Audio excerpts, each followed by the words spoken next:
धोतिया पहिरी पापा बनले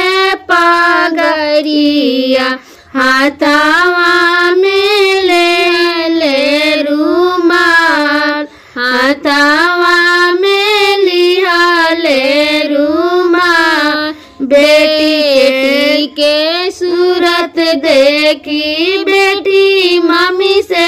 पूछेले कहा धानी का तोरा देश कहा धानी का कैया देश कोई सोना घर बरा खोजब धनिया कौन नगर कवना देश कौन नगर कवना देश बरवा सुंदर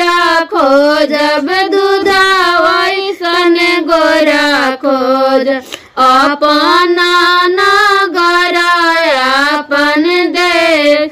अपना नगर अपन देश नीति उठी बेटी मोरे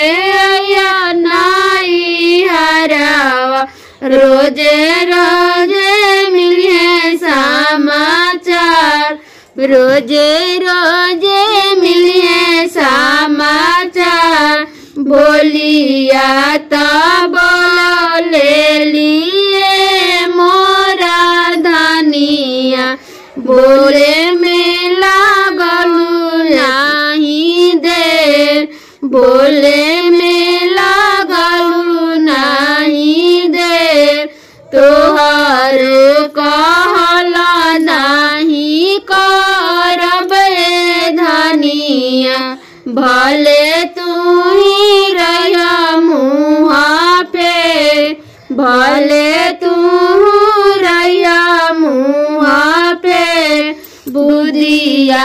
विवेका खोजब पढ़ला पंडिता खोज राम बालू होकर सुमाजेश राम बालू होकर सुमाजेश घरवा दुआरा खोजब संपत्ति आदर खोज भलही बस ससुर देश भलही बस ससुर परदेश 12 बरिसवा पर बेटी आईली नैहरवा तबो मन में होई ना कले तबो मन में होई ना कले माथावा पर बंधे पापा पियरा पगड़िया हाथवा में लिया ले रुमाल हाथा